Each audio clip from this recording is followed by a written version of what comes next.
নমস্কার বন্ধুরা, বিন্দুস কিচেনে আপনাদের সবাইকে স্বাগত। আজকে আমি পেঁয়াজ পাতা দিয়ে দুর্দান্ত স্বাদের একটা স্ন্যাক্স রেসিপি নিয়ে হাজির হয়েছি। পেঁয়াজ শাক বা পেঁয়াজ পাতা এই দিয়ে আমরা পকুড়ি, পেঁয়াজি, নানা রকম সবজিতে ব্যবহার এইগুলো তো করেছি, কিন্তু কোনো দিন কি কাটলেট বানাবার চিন্তা করেছি? যদি আপনারা এই রকম পেঁয়াজ পাতা দিয়ে কাটলেট না বানিয়ে থাকেন তো অবশ্যই একবার বানাবেন। আর আমার এই রেসিপিটা আপনাদের ভালো লাগলে বিন্দুস কিচেনকে লাইক, সাবস্ক্রাইব অবশ্যই করবেন। এখন শীতের সময় এই রকম নানা ধরনের কাটলেট খেতে কার না ভালো লাগে। ছোট বড় সকলেই তো পছন্দ করেন। আর এই রকম স্ন্যাক্স যদি এই শীতের ঠান্ডার বিকেলে যদি পাওয়া যায় তাহলে তো কথাই নেই। এই কাটলেট রেসিপিটা বানাতেও যত সহজ আর খেতে তো দুর্দান্ত। যার নিয়ে এত প্রশংসা করছি, এত গুণগান গাইছি, তো সেই রেসিপিটা কিভাবে বানালাম সেটা চলুন তাহলে দেখে নেওয়া যাক। রেসিপিটা বানাবার জন্য 4টে মিডিয়াম সাইজের সিদ্ধ করা আলু নিয়েছি একটা কাঁচা লঙ্কা, এতে আমি কাঁচা লঙ্কাটা কম ব্যবহার করছি। নিয়েছি কিছু ধনেপাতা। এই ধনেপাতাটা কিন্তু আমি পরিষ্কার করে ধুয়ে জল ঝরিয়ে রেখেছি। এইবার আমি নিয়ে নিচ্ছি পেঁয়াজ শাকটা রয়েছে 300 গ্রাম, খুব ভালো করে ধুয়ে এটাকে জল ঝরিয়ে নিয়েছি। এবার এটাকে কুচি করে কেটে নেওয়ার পর একটা বোলে এটাকে নিয়ে নিলাম। এরপর এর মধ্যে আমি দিয়ে দিচ্ছি স্বাদ মতো নুন দেওয়ার পর খুব ভালো করে শাকটাকে আমি চটকে নেওয়ার পর যা জল বেরোবে সেটা কিন্তু আমি ফেলে দেবো। দেখুন খুব ভালো করে চটকে নিলাম, যা জল ফেলে দিয়েছি। এবার এর মধ্যে দিয়ে দিলাম 1 চামচ বেসন, সাথে দিয়ে দিচ্ছি 1 চামচ ময়দা আর বেসনটাকে খুব ভালো করে এই পেঁয়াজ শাকের মধ্যে মেখে নেব, যাতে যতটুকু পেঁয়াজ শাকের মধ্যে জল আছে সেটা যেন শুষে নেয়।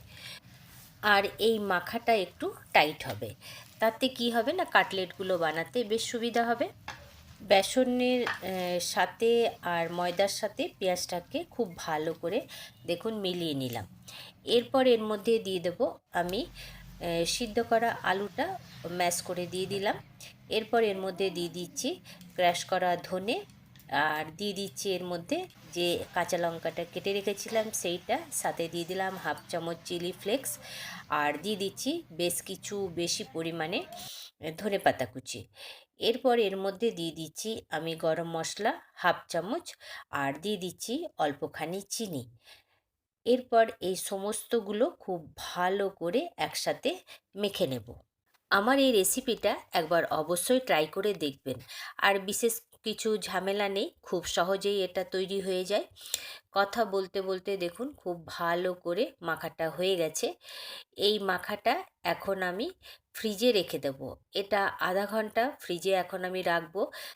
ফ্রিজে এই মিশ্রণটা রাখলে একটু মিশ্রণটা টাইট হবে। দেখুন ঢাকাটা লাগিয়ে এখন আমি এটাকে আধা ঘন্টার জন্য ফ্রিজে রেখে দিচ্ছি। এইবারে আমি একটা ব্যাটার বানিয়ে নিচ্ছি। তার জন্য আমি নিয়ে নিচ্ছি 3 চামচের মতো অ্যারারুট দেওয়ার পর এর মধ্যে দিয়ে দিচ্ছি স্বাদ মতো নুন, আর সাথেই দিয়ে দিচ্ছি 1/2 চামচ গোলমরিচের গুঁড়ো। সমস্ত শুকনো উপকরণগুলোকে আগে আমি চামচ দিয়ে ভালো করে মিলিয়ে নিচ্ছি। ভালো করে মিলিয়ে নেওয়ার পর জল দিয়ে একটা পাতলা ব্যাটার তৈরি করে নেব। দেখুন এইভাবে একটা ব্যাটার তৈরি করে নিতে হবে, না ঘন হবে না বেশি পাতলা হবে। এবার এটাকে আমি এখন ঢেকে রেখে দিচ্ছি। ফ্রিজ থেকে বার করে মিশ্রণটা একবার আমি দেখে নিচ্ছি। একদম ঠিক আছে, টাইট হয়ে গেছে। এদিকে থালার মধ্যে আমি একটুখানি ময়দা ছড়িয়ে দিলাম, হাতে একটু তেল লাগিয়ে নিলাম। এরপরে ওই মিশ্রণ থেকে অল্পখানি নিয়ে তারপরে এটাকে আমি একটা হাতের মধ্যে করে একটা আকার দিচ্ছি। আগে আমি বলের আকারে বানিয়ে নিচ্ছি, এবারে ময়দার মধ্যে একটুখানি আমি কোট করে নিচ্ছি। তারপরে এটাকে একটা শেপ দেব।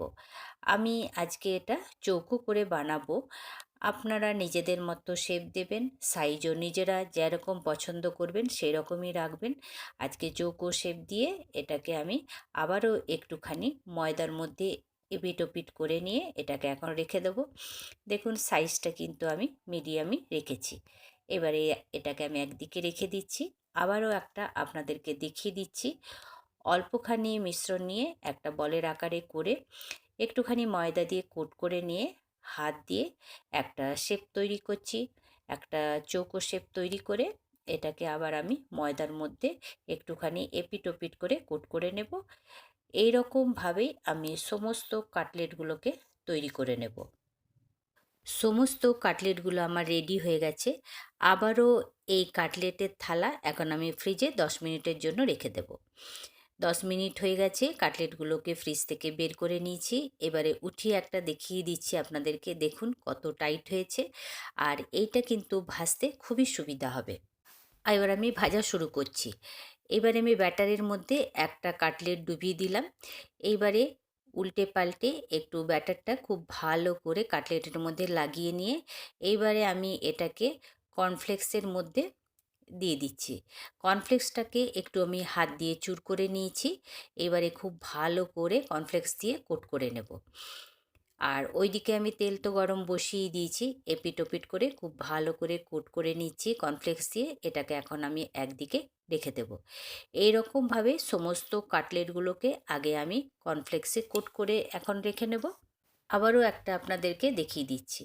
একটা কাটলেট নিয়ে ব্যাটারের মধ্যে ডুবিয়ে দিলাম, এপিট ওপিট করে নিয়ে একটু ব্যাটার ঝরিয়ে নিয়ে অতিরিক্ত ব্যাটারটা ঝরিয়ে নিয়ে এই কর্নফ্লেক্সের মধ্যে কোট করে নিচ্ছি।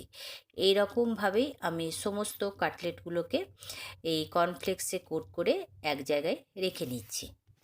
কাটলেটগুলো আমার কর্নফ্লেক্সে কোট করা হয়ে গেছে, দেখুন। এবারে কড়াইয়ে তেল গরম হয়ে গেছে, তেলটা একবার আমি চেক করে নিচ্ছি, একদম পারফেক্ট আছে। এবারে কাটলেটগুলো এই তেলের মধ্যে এক এক করে দিয়ে দিচ্ছি। যতগুলো কাটলেট খুব ভালোভাবে কড়াইয়ের মধ্যে আসবে অতগুলোই দেব। আর খুব ভালো করে উল্টে পাল্টে এটাকে ভাজবো। এখন এক পিঠটা হওয়ার জন্য অপেক্ষা করব। এইটার একটা জিনিস খুবই ভালো হয়, যদি আপনার প্রয়োজন না হয় তো কাটলেটগুলো আপনি ফ্রিজে 2-4 দিনের জন্য রাখতে পারেন। প্রয়োজন হলে বের করে আবার এই রকমভাবে ভেজে নেওয়া যায়। এক পিঠটা হয়ে গেছে, আমি উল্টে ভেজে নিচ্ছি। এটাকে উল্টে পাল্টে বেশ ভালো করে লাল করে মুচমুচে করে ভেজে নেব। কাটলেটগুলো আমার দেখুন লাল হয়ে ভাজা হয়ে গেছে। এইবারে এটাকে আমি তেল ঝরিয়ে তুলে নেব। তো এক এক করে আমি তেল ঝরিয়ে একটা প্লেটে তুলে নেব। এক এক করে আমি সমস্ত কাটলেটগুলো আমি তুলে নিলাম। দেখুন দেখতে খুবই সুন্দর লাগছে, একদম মুচমুচে হয়েছে। এবারে আমি সসের সাথে কাটলেটগুলোকে সার্ভ করছি। আর সাথে দিয়ে দেবো আমি অনিয়ন রিং, আর সাথে দেবো আমি পেঁয়াজ পাতার পেঁয়াজটা। এটা কিন্তু খেতে খুবই ভালো হয়। এই পেঁয়াজ পাতার পেঁয়াজটাকে আমি একটু নুন মাখিয়ে দিয়েছি। কোনো দিন এরকম কাটলেটের সাথে বা ভাজাভুজির সাথে এই রকম পেঁয়াজ খেয়ে দেখবেন, খেতে কিন্তু দুর্দান্ত লাগে। তাহলে বন্ধুরা, আমার এই পেঁয়াজ পাতার কাটলেট আপনাদের কেমন লাগলো? যদি ভালো লাগে তাহলে কমেন্ট করে অবশ্যই জানাবেন। এই রকম রেসিপি নিয়ে আবার হাজির হব। ভালো থাকবেন, সুস্থ থাকবেন। আবার দেখা হবে।